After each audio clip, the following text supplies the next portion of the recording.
Vamos al norte de Bogotá, la sede de la Federación Nacional de Cafeteros. Interviene hasta ahora el presidente de la República, Iván Duque Márquez, en la asamblea número 77 de la ANDI, la clausura. Escuchemos. Presidente y miembro de la Junta de la ANDI, mi saludo también al doctor Isaac Yanovich, doctor Barbieri, mi saludo para usted, doctor Sardi, también mi saludo, también al exministro Luis Fernando Londoño Capurro, a tantas personas, caras amigas, el doctor Juan Lozano Ramírez, también exministro de Estado. Mi saludo a todo el equipo de la ANDI, doctor Bruce. Yo quiero empezar mis palabras esta mañana de la siguiente manera. Estuve en el año 2017 en esta asamblea como candidato a la presidencia de la República. Y en ese momento tuve la posibilidad de exponer ante esta asamblea lo que era nuestra visión de país. Nuestra visión de desarrollo empresarial, nuestra visión de desarrollo industrial. Tuve el inmenso honor de estar nuevamente en el año 2018 como presidente de la República en ejercicio. Y tal vez esta será la última vez que me dirija a la asamblea formalmente como presidente de la República, toda vez que estos encuentros ocurren avanzado el mes de agosto. Y cuando se encuentre en el año entrante será otro el presidente que estará aquí. Pero quiero empezar por recordar lo que dije en el año 2017. Colombia es un país que tiene como uno de sus sellos distintivos una clase empresarial pujante, trabajadora, resiliente, con una capacidad de sobreponerse a cualquier tipo de adversidad. Y hoy le rendimos homenaje a varios colombianos que encarnan esas virtudes, empezando por la memoria del doctor Carlos Ardila Lule, un colombiano íntegro, patriota, soñador, innovador, que además siempre defendió la fraternidad entre empleadores y empleados, que hizo empresa, muchas empresas, y que tuvo siempre su riqueza orientada a la generación de valor, a invertir en Colombia, a llevar a Colombia a nuevas fronteras. Su legado perdurará más allá de su paso por esta vida terrenal. Tuve la ocasión esta mañana de hablar con sus hijos, con el doctor Carlos Julio, hablé también con el señor embajador Antonio José. Sé el profundo dolor que ellos tienen, pero sé también que Carlos Ardila Lule dejó una huella indeleble y que será siempre motivación de todos los que quieran emprender en Colombia. Porque él dejó además un mensaje, y es que se puede hacer empresa en el país cuando se tiene un espíritu constructivo de sociedad. También hoy recordamos la memoria de don Alfredo Hoyos Massuera.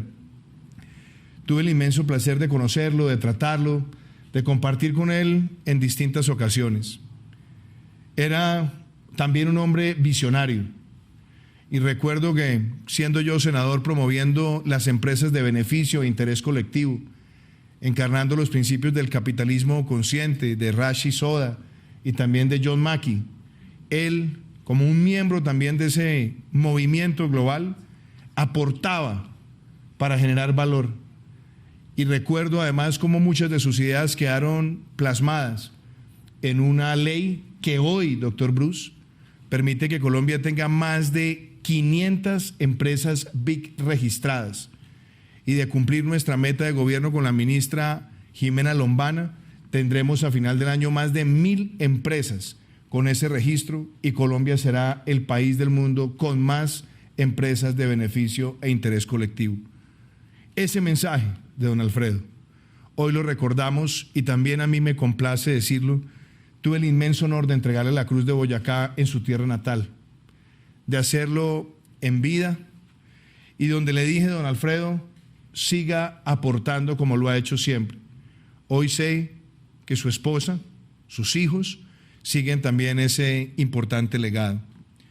Y me complace también ver que hoy se enaltece el trabajo del doctor Francisco Barbieri Ospina, un gran industrial, un gran colombiano, un hombre comprometido con la innovación, que además ha tenido un gran reto en su vida.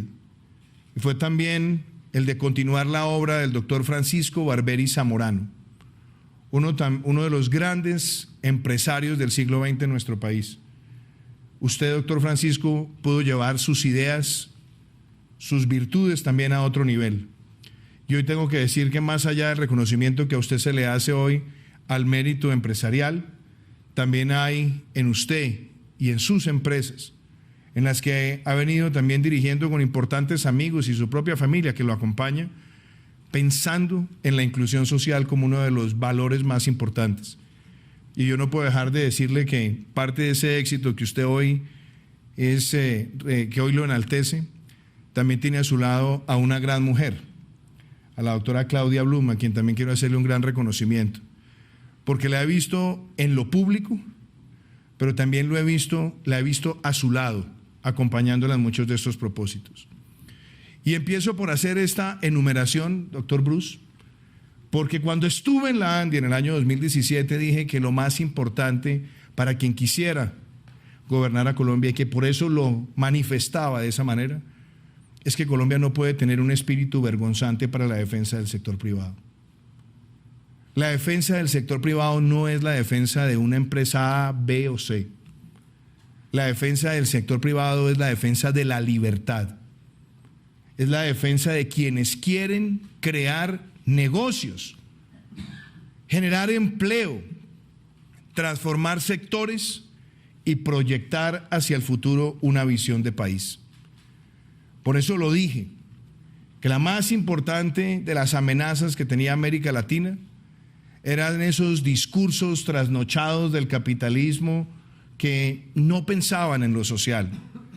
Hoy el capitalismo nuestro debe ser social, pero que la más grave de las amenazas era también el socialismo del siglo XXI, que lo que pretendía era generar una fractura social de tal proporción que estigmatizara sectores, que confrontara a empleadores y empleados, y lo más grave, que tratara de sembrar en la sociedad un desprecio por la generación de riqueza.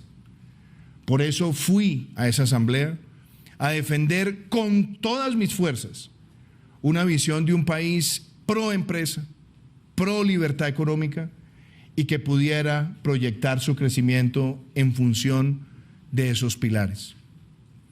Hoy tengo la ocasión de dirigirme nuevamente a ustedes y quisiera hacerlo con 3 elementos.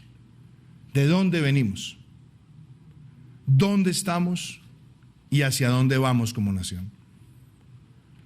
En el año 2017 expresé que nuestra economía tenía un crecimiento lánguido, 1.7%.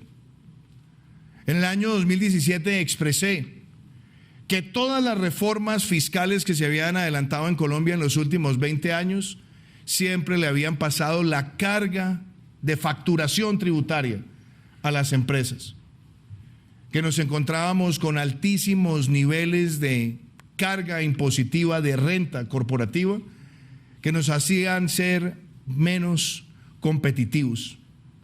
Teníamos también otra realidad, rentas presuntivas, elementos anacrónicos, y teníamos también el cobro de IVA a bienes de capital y la imposibilidad de descontar el impuesto del ICA.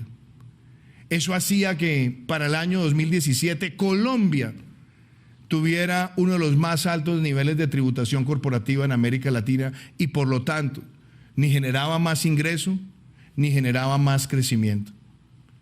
Le dijimos también a esta asamblea que adelantaríamos esas reformas, que pondríamos el país a crecer, que avanzaríamos en reformas de carácter legal para enfrentar la corrupción y que haríamos grandes apuestas en materia de transición energética, que como lo decían los propios informes de la ANDI, teníamos uno de los kilovatios industriales más caros del continente y teníamos también dificultades para ser atractivos en materia de tecnología, en materia de telecomunicaciones, y quizás teníamos también un retraso donde gran parte de las autopistas de 4ª generación se encontraban en contratos, pero no habíamos culminado ninguna. ¿Dónde estamos? En estos 3 años de gobierno, Yo puedo decir con orgullo que hemos emprendido reformas que marcan un antes y un después.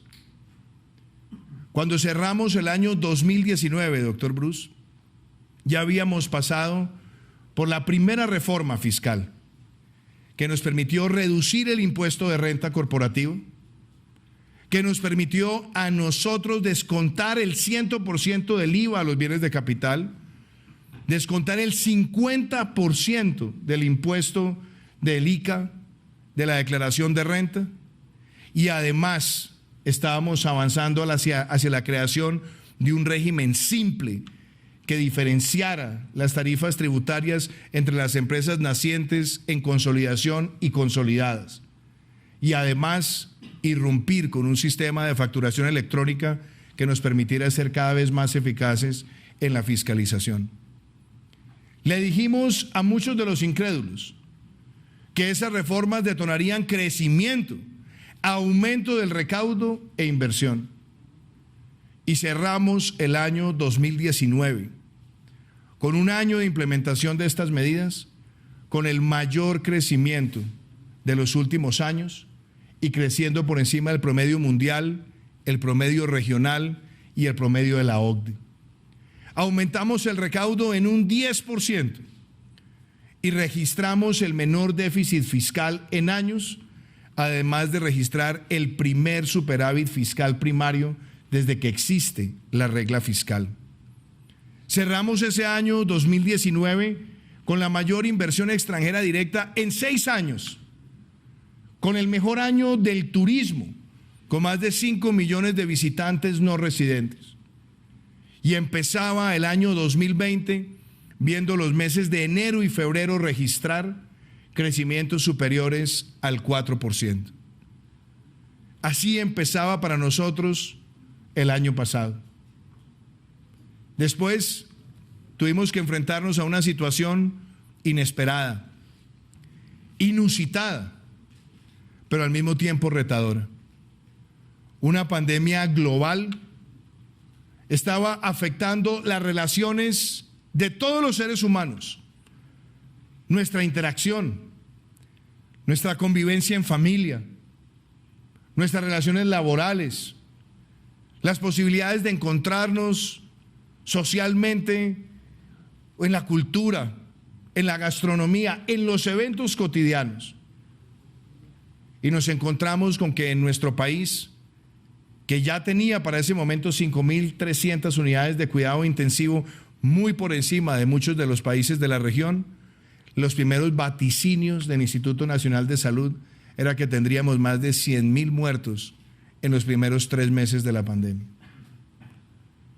Sin manuales, sin referentes y quizás con la única referencia histórica de haber visto la peste española golpear a Colombia en 1918, donde se arrasaron con vidas en distintos lugares, no teníamos ningún otro antecedente que nos pudiera servir a nosotros de cuáles eran las lecciones.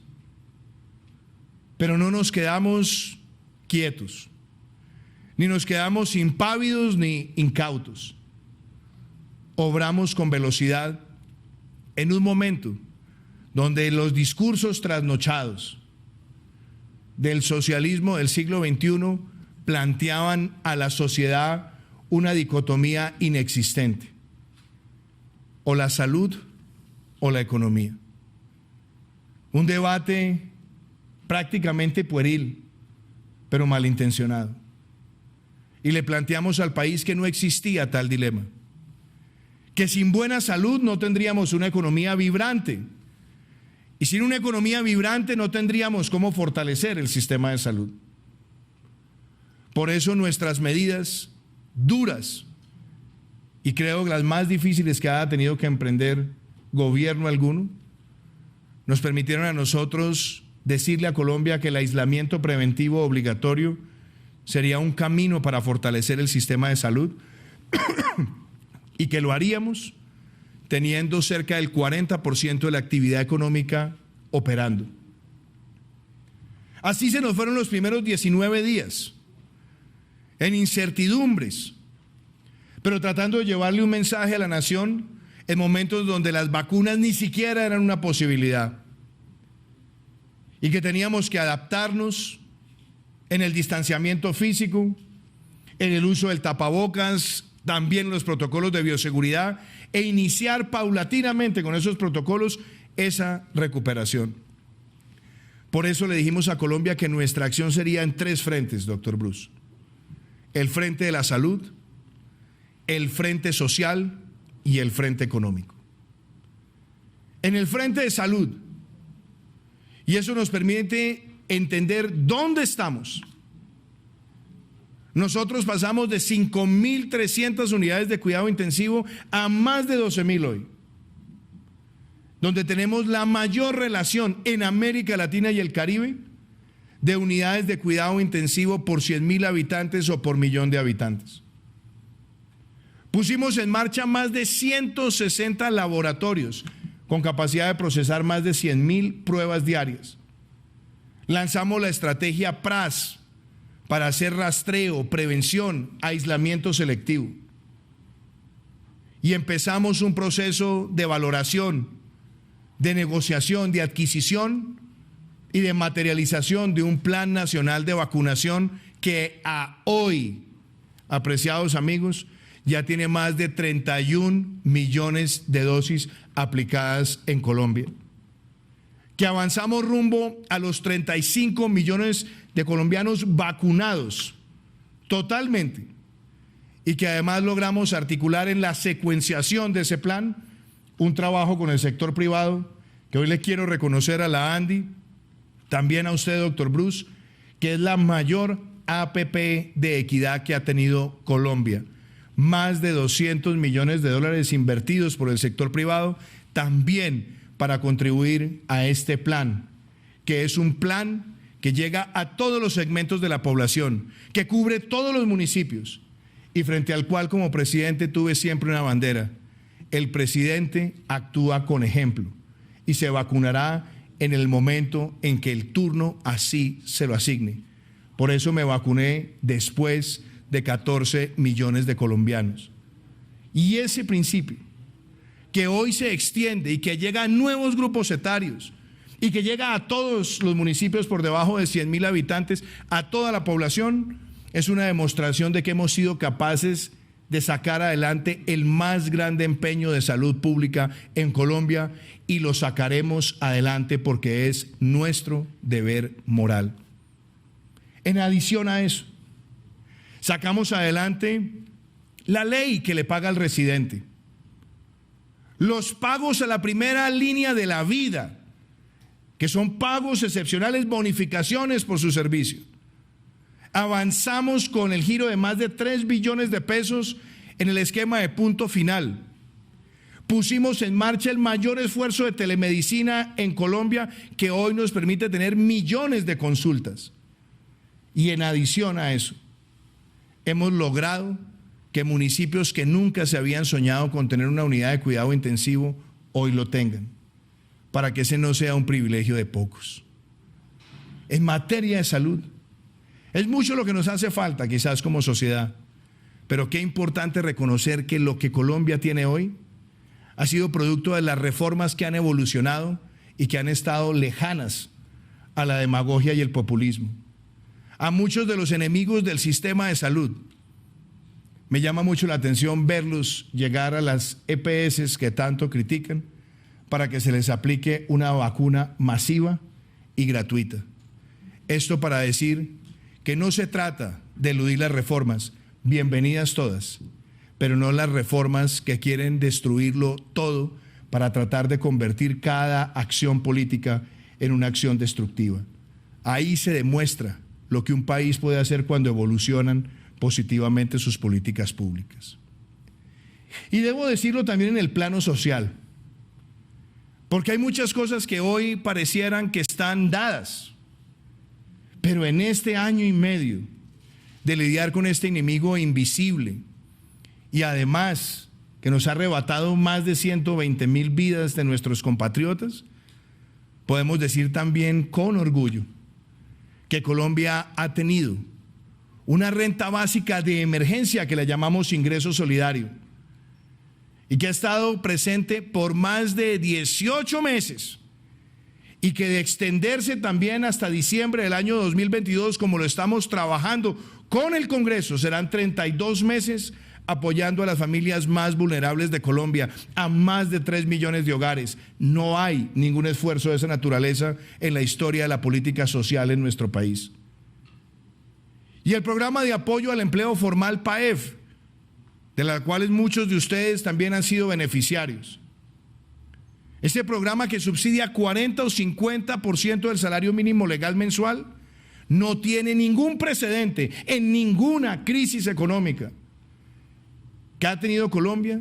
Se le ha subsidiado el 40 o el 50% de la nómina a más de 4 millones de trabajadores.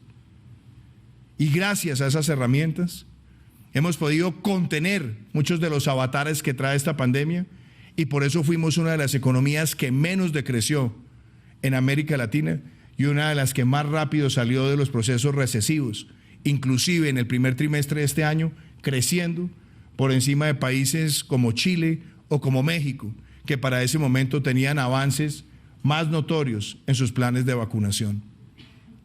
Y a esas medidas también se le suman las medidas empresariales e industriales, las sectoriales, créditos con garantías del 90%, líneas especiales, descuentos especiales en ciertos servicios, pero la puesta en marcha de un programa que se llama Compromiso por Colombia, que tiene 140 billones de pesos de inversiones públicas y privadas y público-privadas. Y que en medio de la pandemia terminamos el túnel de la línea. Y que en medio de la pandemia resolvimos la situación de Electricaribe, donde llegaron nuevos operadores con inversiones de más de 7 billones de pesos en los próximos años. Y donde hemos logrado entregar ya varios proyectos de cuarta generación, como el de Girardot, Honda, Puerto Salgar, o como el del Palmar de Varela, Puerta del Hierro, Cruz del Viso, o como la transversal del Cisga, que estamos a pocas semanas, o como Pacífico 2, o como los que pudimos también ver avanzar con éxito, como Bucaramanga, Barrancabermeja, Yondó.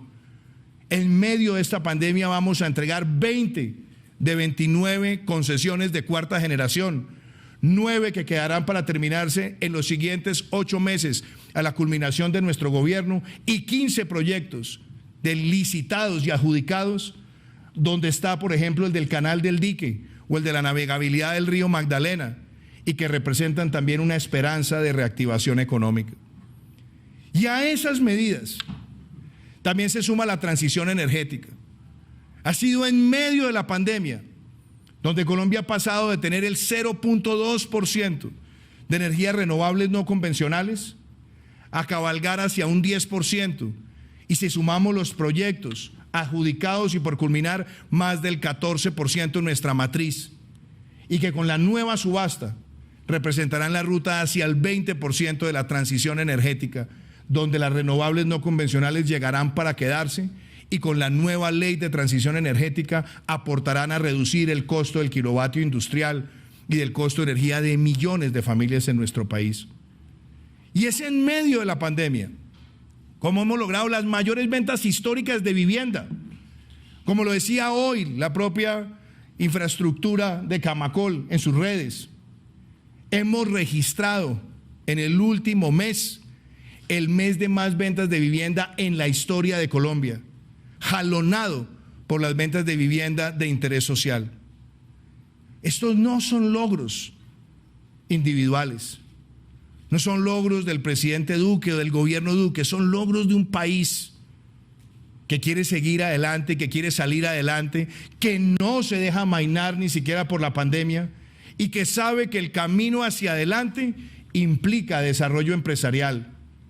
Por eso, también me llena de orgullo decirlo, que la apuesta que tenemos nosotros frente al crecimiento del segundo trimestre de este año, obviamente estaremos a la espera de lo que diga formalmente el DANE, pero nuestra propia análisis con la Consejería Económica de la Casa de Nariño es que estaremos entre el 13 y el 15%, si no más, en el segundo trimestre. Y que obviamente si no hubiéramos tenido que enfrentar bloqueos inhumanos, seguramente ese crecimiento sería aún muchísimo mayor.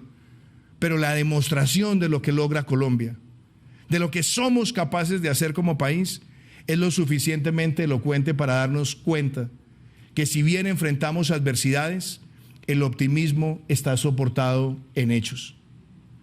Y quiero planteárselo también con mucha claridad a esta asamblea, doctor Bruce. Nuestra meta este año es crecer por encima del 7%. Tenemos que lograrlo. Y estamos tramitando en este momento en el Congreso una ley de inversión social que nos lleva a dónde vamos. Una ley que será la que traiga mayor recaudo de las reformas fiscales de los últimos 20 años. Prácticamente estamos hablando de cerca de 15 billones de pesos. Estamos hablando de una de las reformas que, construida con el sector privado y los partidos políticos, suscita un gran consenso para estabilizar las finanzas, para aumentar el recaudo, pero para hacer una transformación social permanente en Colombia. Y es llevarle la matrícula gratuita en las universidades públicas a los estratos 1, 2 y 3, en las instituciones tecnológicas y técnicas públicas a los estratos 1, 2 y 3, pero sin dejar de lado, doctor Barbieri, el componente de excelencia, donde seguiremos aportando cerca de 4.000 estudiantes por año que estarán yendo a las universidades que, como usted lo dice, son de gestión privada, pero son sin ánimo de lucro. No son antagónicas nuestras políticas, son integradoras y muestran además un salto cualitativo enorme, porque ser Pilo Paga, que nunca la hemos demeritado, solamente nos permitía llegar a 40.000 estudiantes. Hoy estamos llegando con esta combinación a cerca de 700.000 estudiantes en Colombia, y esa es una encarnación de la agenda de equidad que se merece nuestro país.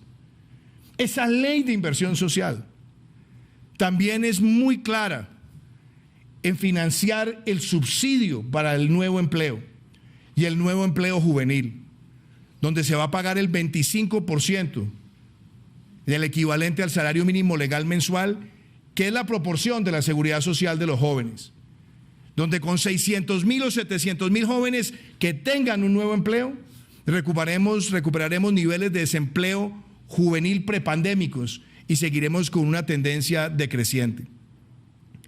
Y eso también me permite hacer la reflexión sobre otro de los componentes sociales, el PAEF, que será extendido hasta diciembre de este año, y un ingreso solidario que va hasta el mes de diciembre del año 2022.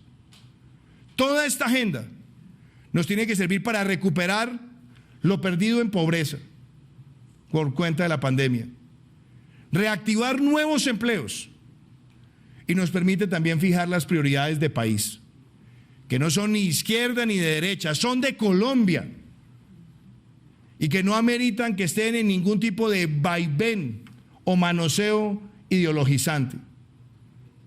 ¿Para dónde vamos? Hacia la vacunación masiva. Hoy quiero también agradecerle, por ejemplo, al gobierno de los Estados Unidos su apoyo con más de 6 millones de vacunas, que reflejan también una relación bilateral que debe fortalecerse.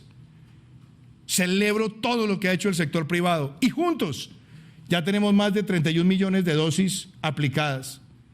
¿Cuál es nuestra meta? Llegar a 35 millones de dosis finalizando este mes y lograr ese 70% de la población como mínimo para finalizar el año que tenga la inmunización completa, más de 30 millones de colombianos.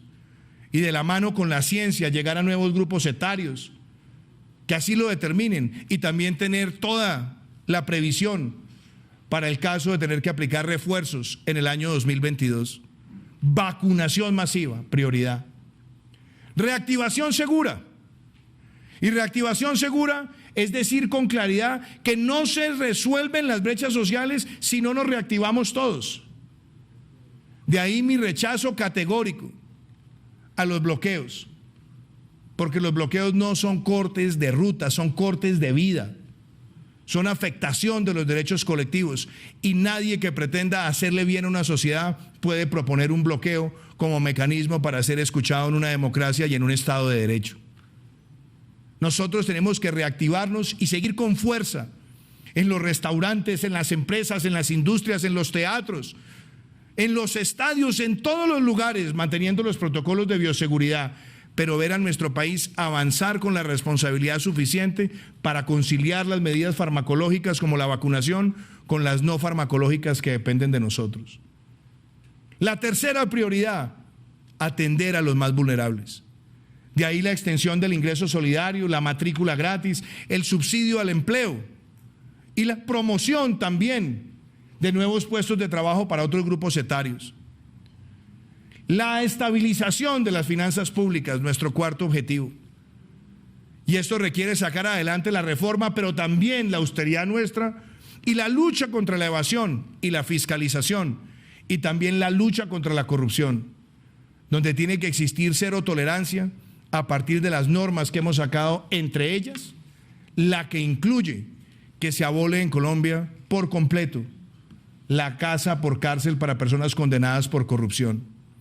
Y que quede también claro que hace trámite en el Congreso y sacaremos adelante esa norma para que se castigue al que peca por la paga, pero también al que paga por pecar. Que se levanten los velos corporativos de los que quieren participar en carruseles o manipular convocatorias o pliegos. En eso mantendremos cero tolerancia. Y para el caso que hemos venido enfrentando en los últimos días, también soy claro, no descansaremos hasta recuperar el último peso del anticipo que le fue pagado a ese consorcio y que llevaremos a todas las instancias judiciales las sanciones que le correspondan a esas mentes macabras que estuvieron manipulando un proceso licitatorio. Colombia se hace respetar de cualquier forma de corrupción. El quinto elemento, los jóvenes, doctor Bruce.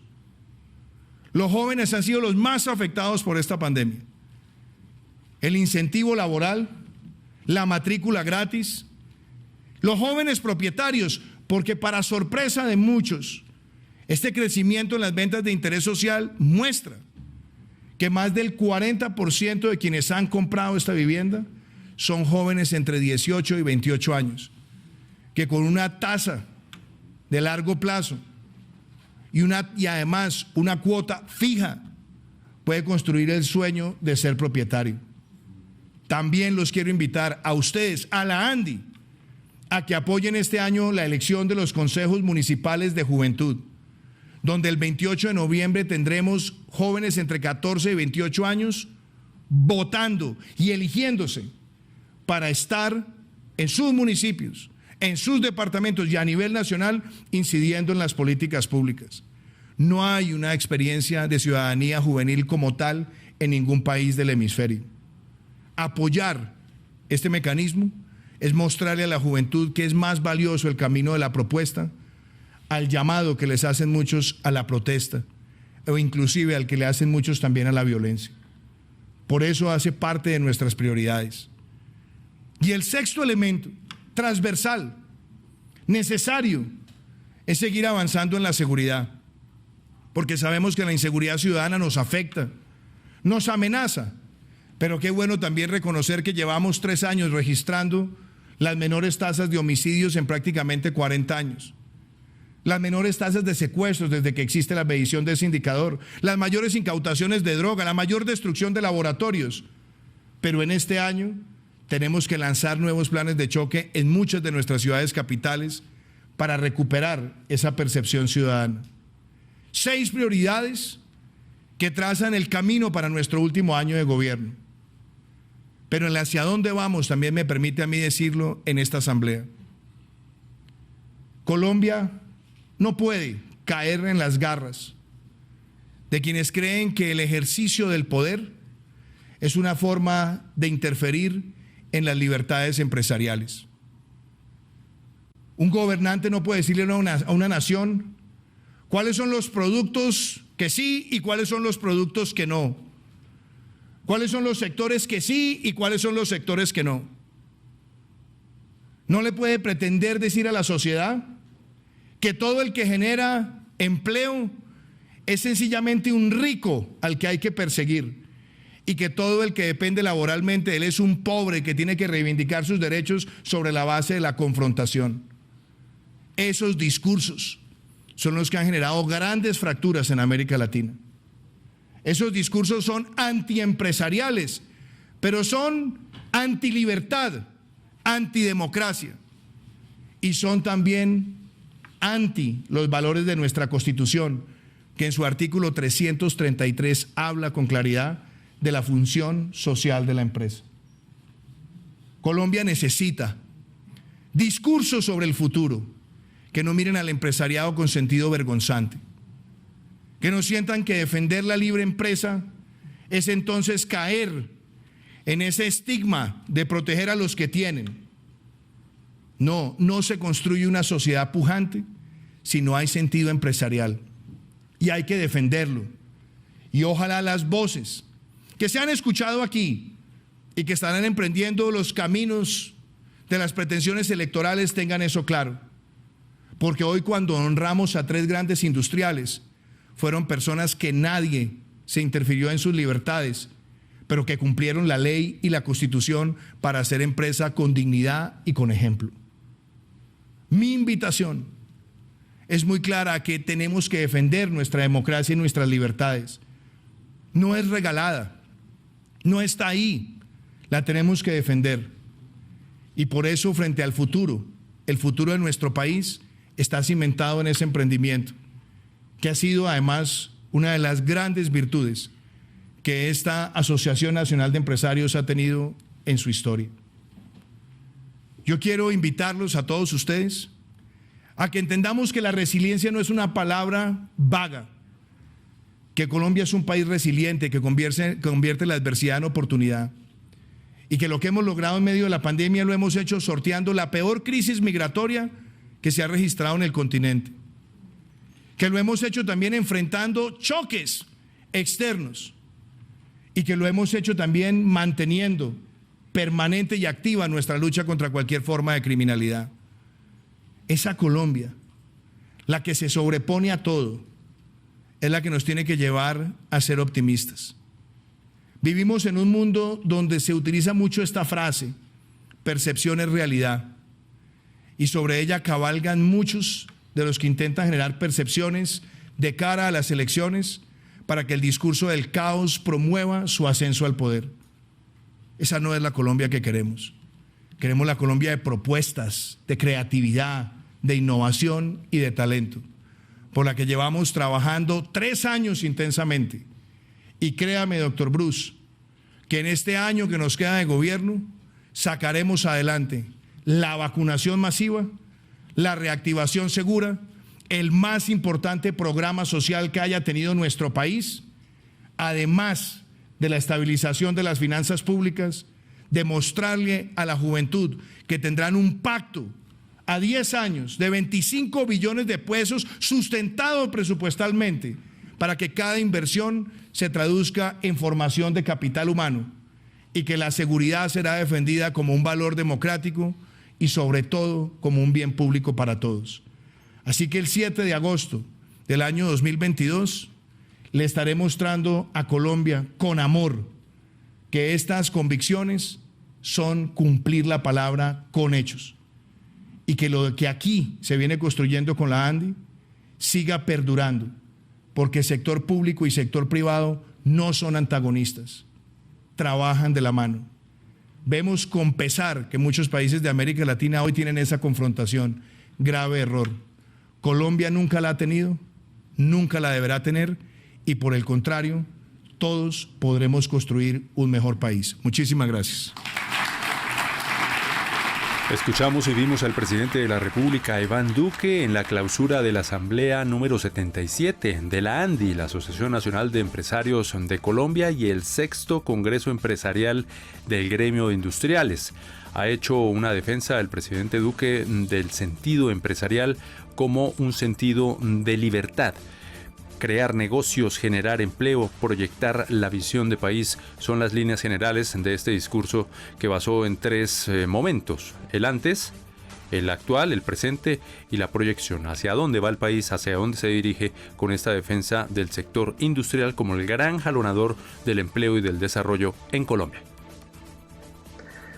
Pues es importante también, Carlos Fernando, destacar lo que usted dice, lo que ha dicho el presidente de la República en esta asamblea de la ANDI. Varias frases para destacar. Colombia no puede tener una actitud vergonzante para fortalecer el sector privado, para la creación de empleos, para transformar varios sectores de la sociedad, y también ha dicho que se quiere una Colombia con creatividad, con innovación y con talento.